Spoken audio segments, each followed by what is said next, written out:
Hi guys, it's Kylie and I'm in my kitchen. Tonight I'm going to teach you how to make cream cheese stuffed jalapeno slices and fresh homemade guacamole.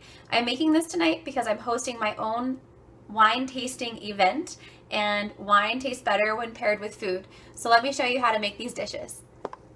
For my take of the cream cheese stuffed jalapeno peppers, instead of cutting them in half, I'm actually going to slice them into thick, probably about 1/2 inch slices, and stuff the inside so they'll be bite-sized. All of the peppers heat, the primary source is in the seeds. So if you don't want it too spicy, we're actually going to cut out the middle of the seeds. Sliced jalapeno will look like as soon as you cut it off the pepper. These are what you want it to look like. Once the filling and the seeds are removed, then you have all of that space to stuff in the delicious flavored cream cheese. It will look like this. Lightly rinse and towel dry your peppers to get most of the seeds off, and then line up the peppers on a silpat.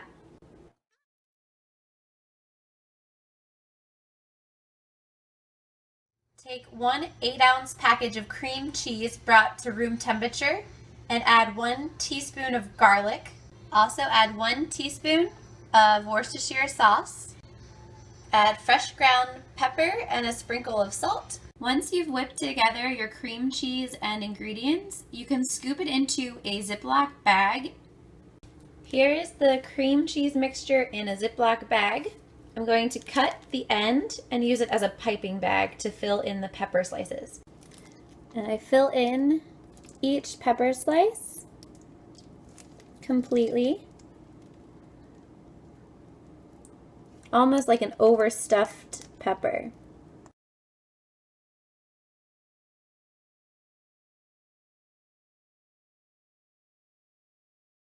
At this stage, I am not going to add anything additional except for a sprinkle of Parmesan cheese, and I'm going to bake it in a 350-degree oven for about 10 to 15 minutes when the cheese has a little bit of a crust on top and lightly golden brown.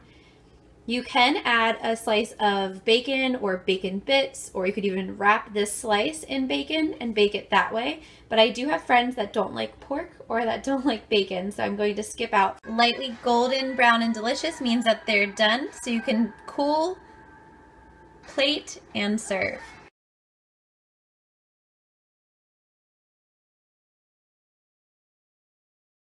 One small shallot chopped finely. 4 avocados halved, pitted, and sliced.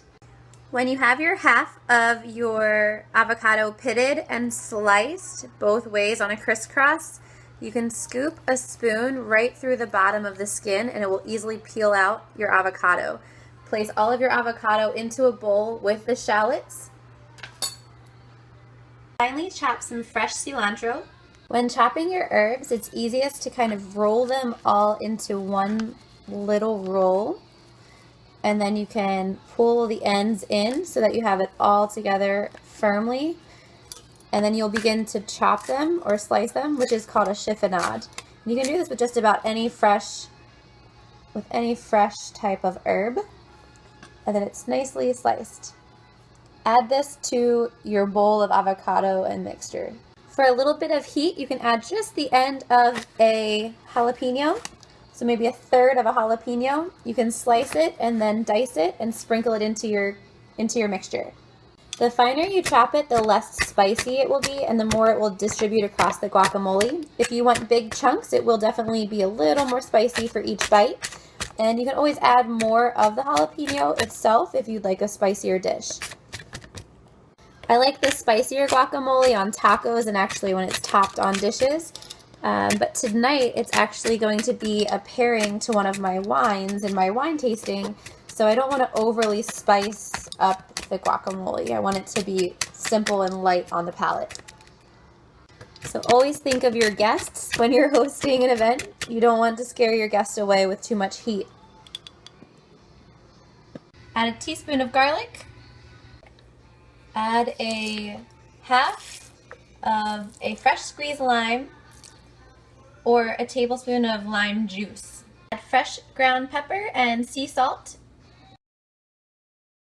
Personally, I love chunky guacamole. I do have friends that prefer it to be much smoother in consistency, so you're welcome to stir it as much as you'd like, or mush it up as much as you'd like. This is perfect for me.